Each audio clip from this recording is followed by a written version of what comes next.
Well, no. I'm scared. I'm dressed. Hi. Tomorrow. Wall.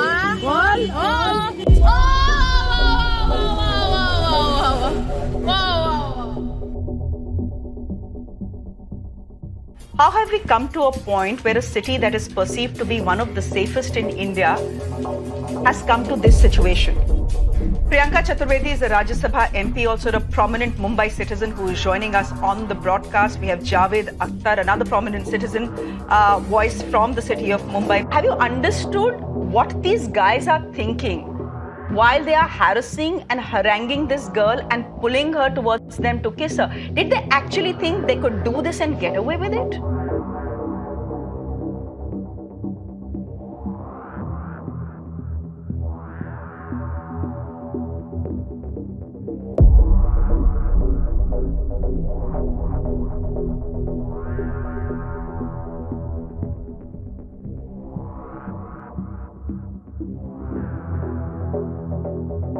MIT shocker storms the internet. MIT professor shocking terrorist remark. Professor calls Muslim student terrorist. The professor has been suspended over the remark.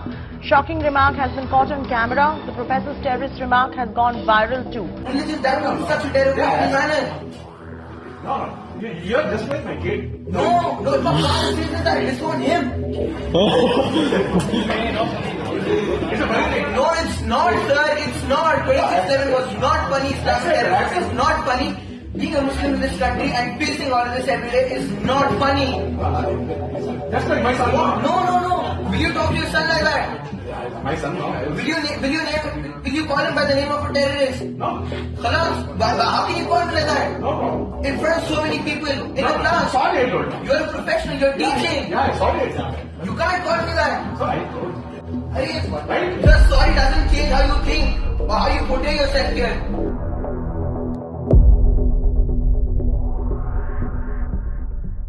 नवंबर 28 और नवंबर 30, बस 2 दिन के अंदर पे ये दोनों घटनाएं देश में हुई। एक कोरियन स्ट्रीमर जो इंडिया आई थी, उसे एक भीड़ भरे रास्ते के बीचों बीच हरास किया जाता है, वो भी लाइव स्ट्रीम पे। और एक मुस्लिम स्टूडेंट जिसको अपने क्लास के बीच प्रोफेसर ने बोला, तुम तो कसाब जैसे लगते हो। अभी आपको लग सकता है कि देश में कई और ज्यादा इंपॉर्टेंट खबरें चल रही हैं, तो मैं आखिर इस टॉपिक पे क्यों फोकस कर रहा हूं? क्योंकि it's high time that we make it clear as a country that harassment is not freedom of speech. ये स्टोरी क्यों इंपॉर्टेंट है और हरासमेंट जो आज बहुत ही ज्यादा कॉमन हो चुका है ऑनलाइन या फिर ऑफलाइन, इस पे चर्चा करना क्यों इंपॉर्टेंट है, चलिए जानते हैं। ह्योजोंग पार्क, माफ कीजिएगा अगर मैं इसे गलत तरीके से प्रोनाउंस कर रहा हूं, ये अपने ऑनलाइन यूजर नेम म्योची के नाम से जाने जाती हैं। ये एक साउथ कोरिया के कंटेंट क्रिएटर हैं। नवंबर 30 को उनके लाइव स्ट्रीम पे ये देखने को मिलता है कि उन्हें 2 लड़कों ने छेड़ने की कोशिश की और ह्योजोंग को अपनी स्कूटी पे फॉलो करने भी लगे। थोड़ी देर बाद अथर्व नाम का एक लड़का जो पास था, स्ट्रीम देख रहा था, वो आके ह्योजोंग की मदद करता है और उन लोगों से छुटकारा पाने की कोशिश कराता है। बहुत लोगों का ये कहना था कि ये इतना कोई सीरियस इशू है ही नहीं, रात को निकलोगे तो ऐसा तो होगा ही। एक कमेंट ऐसा भी था कि ह्योजोंग ज्यादा फ्रेंडली हो रही थी उनके हैरासर्स के साथ, और वो रीजन था इस इंसिडेंट का। अब आते हैं दूसरे इंसिडेंट पे। कर्नाटका में एक college, Manipal institute of technology, वहाँ एक रेगुलर क्लास के बीच में प्रोफेसर क्लास में एक मुस्लिम स्टूडेंट को कसाब बोल देता है, जो एक रेफरेंस है 26/11 में पकड़े गए टेररिस्ट का। इस बात पे स्टूडेंट गुस्सा हो जाता है और अपने टीचर को कन्फ्रंट करता है क्लास में ही कि आप ऐसा कैसे बोल सकते हो। ये वीडियो इंटरनेट पे वायरल हुआ और इस मामले में कॉलेज ने जांच पड़ताल की अनाउंसमेंट की, ये समझने के लिए कि प्रोफेसर ने ऐसा आखिर क्यों बोला, और इन्वेस्टिगेशन रिपोर्ट आने तक प्रोफेसर को सस्पेंड कर दिया गया। कर्नाटका के एजुकेशन मिनिस्टर ने इस इशू पे कमेंट किया कि ये कोई सीरियस इशू है ही नहीं। बस 2 दिन के अंदर देश में ये दोनों घटनाएं हुई जो वायरल हुई और मेन स्ट्रीम मीडिया तक पहुंच गई। ये आपको एक आइडिया दे देता है कि इंडिया में आज ये कितना कॉमन हो चुका है। हरासमेंट होने से पहले ही लोग आ जाते हैं हरासमेंट करने वाले को डिफेंड करने के लिए। तरह तरह के एक्सक्यूजेस तैयार रखा जाता है सब सिचुएशंस को कवर करने के लिए। आप चाहे कैसे भी टॉपिक को सामने लाने की कोशिश करें, डिफेंडर्स के पास हर क्वेश्चन का आंसर और हर आंसर का क्वेश्चन रेडी रहता है। जब ह्यूजियांग पे हरासमेंट हुई, सबने कहा कि वो ज्यादा फ्रेंडली थी। जब मुस्लिम स्टूडेंट को कसाब से कंपेयर किया गया, तब एजुकेशन मिनिस्टर ने कमेंट किया कि ये कोई सीरियस इशू नहीं है। ऐसे कई और एक्सक्यूजेस हैं, तो चलिए उनको थोड़ा डिटेल में जानते हैं। I was joking. बहन डर गई, बहन डर गई, बहन डर गई। ये एक बहुत ही कॉमन एक्सक्यूज है, जो लोग कुछ उल्टा सीधा बोलने पे बैकलैश आता है, तब उसके बाद यही बोल देते हैं। आई वॉज जोकिंग बोलने से आप मैटर को डाउन प्ले करने की कोशिश कर सकते हो, जिससे लोग आप पे ज्यादा गुस्सा ना हो सके, और अगर हो गए तो आप उनको भी पर्सनली अटैक कर सकते हो कि you don't have a sense of humour. बस और क्या, आपने सक्सेसफुली अपने आप को डिफेंड कर लिया। अगर बात इससे भी आगे बढ़ गई तो दूसरा एक्सक्यूज हमेशा लॉक्ड और लोडेड रहता है। तब क्या, जब किसी और ने कुछ और कहा था। ये बहुत ही बेहतरीन प्लान है। इससे तो आप डेफिनेटली अपने सामने वाले को चुप करने पे एकदम मजबूर हो जाएंगे। इस एक्सक्यूज के साथ आप सक्सेसफुली कॉन्वर्सेशन को शिफ्ट कर पाएंगे किसी और बात की तरफ, और आप पे जो चर्चा हो रही थी उसको आसानी से गुमराह कर पाएंगे। अगर आप थोड़ा सोचिए तो आपको दिखेगा कि जो घटनाओं पे हम इस वीडियो में बात कर रहे हैं, वहां भी इन एक्सक्यूजेस को बहुत आसानी से यूज किया गया है। आई वॉज जोकिंग डायरेक्टली नहीं कहा गया, पर लोगों ने कहा कि ये कोई सीरियस इशू है ही नहीं। ह्यूजियांग पार्क हरासमेंट इशू में भी उस स्ट्रीमर को ही दोष देने के लिए कहा गया। इतनी रात में बाहर क्यों थे? आप उन लोगों के साथ ज्यादा फ्रेंडली हो रहे थे।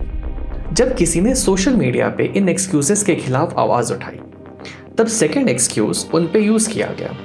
आप कहाँ थे जब किसी और ने कुछ और बोला था, तो आपने क्या किया था?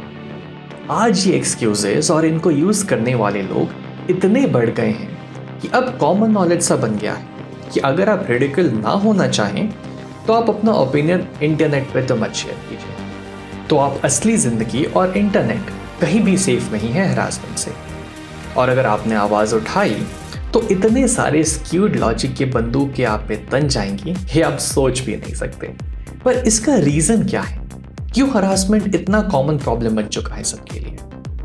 अब रीजन डिफर करता है obviously from person to person, but कुछ पैटर्न्स होते हैं जिससे आप समझ पाएंगे कि अनरिलेटेड लोग भी एक जैसा कैसे रिएक्ट करते हैं कुछ चीजों पे।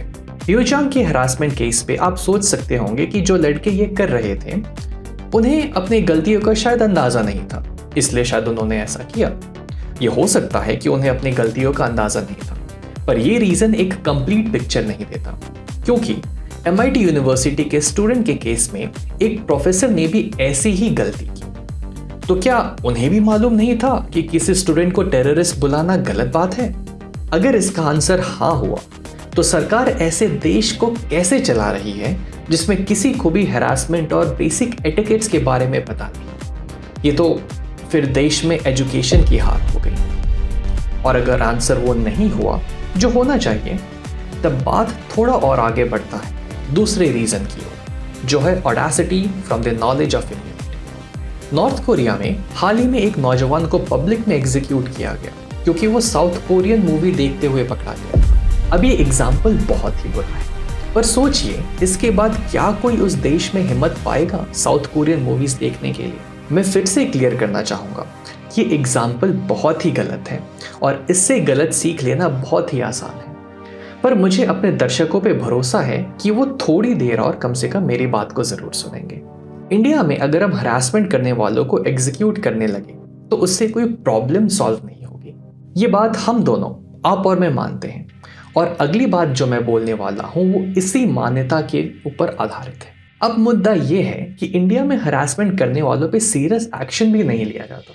अब क्यों नहीं लिया जाता, ये एक अलग टॉपिक बन जाएगा, तो उस पर फिलहाल चर्चा नहीं करेंगे। पर जिस पे चर्चा करेंगे वो ये है कि हरासमेंट जो लोग करते हैं उनके मेंटल आइडिया पे तरह तरह के रीजंस है जिससे वो खुद के एक्शंस को जस्टिफाई करते हैं और सोचते हैं कि उन्होंने जो किया सही किया।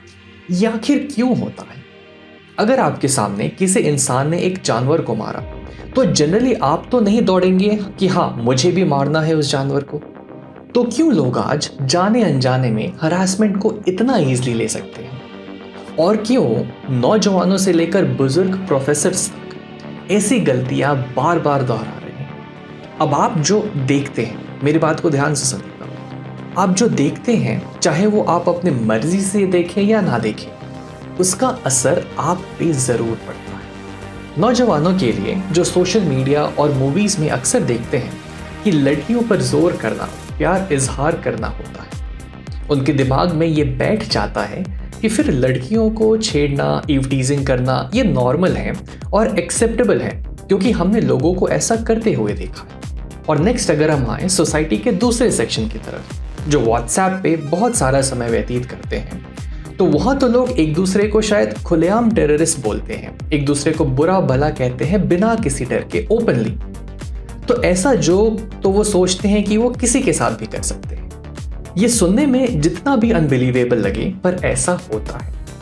मीडिया जो आप कंज्यूम करते हैं, जो फिलहाल गवर्नमेंट और उनके प्रोपेगेंडा से काफ़ी इन्फ्लुएंस्ड है, इसका असर आप पे ज़रूर पड़ता है। और इसी वजह से, शायद इस प्रोपेगेंडा की वजह से या फिर उल जलूल मीडिया को कंज्यूम करने की वजह से हमें वो कॉन्फिडेंस आ जाता है, जिससे कि हम ये मानना शुरू कर देते हैं कि हाँ, जो हरकत हम कर रहे हैं वो शायद सही है, या फिर जिसे मैं दुश्मन मान रहा हूँ वो वाकई मेरा दुश्मन है, या फिर अगर मैं अपना बिहेवियर एक तबके के साथ कर रहा हूँ तो भाई वो जायज़ है। फ्रीडम ऑफ स्पीच एक बहुत ही इंपॉर्टेंट फंडामेंटल राइट है हमारे संविधान का। ये एक ऐसा राइट है जिसको आप रोज यूज करते हैं, जो आपको बुरा लगे उसका विरोध करने के लिए। अगली बार जब आप किसी को इंटरनेट पे या सामने गुस्सा होते हुए देखें, तो इस वीडियो में बताई गई बातों को ध्यान रखिएगा। आप इन पैटर्न्स को रियलिटी में देख पाएंगे। इस इश्यू को और कॉमन बनने से रोकने के लिए हम सबको मिलके ये डिसाइड करना होगा कि हैरासमेंट फ्रीडम ऑफ स्पीच नहीं होता है। अगर आप खुद को रोक पाएंगे किसी के प्रॉब्लम पे उनको ही ब्लेम करने से, तो आपने एक कदम आगे बढ़ा दिया है ऑलरेडी। और एक इंडियन होने के नाते इतना तो हम आशा कर ही सकते हैं कि जब कोई सही काम करने की कोशिश करे तो और लोग भी आगे आएंगे और आपका साथ जरूर देंगे। मिलते हैं अगले वीडियो में, तब तक के लिए नमस्कार।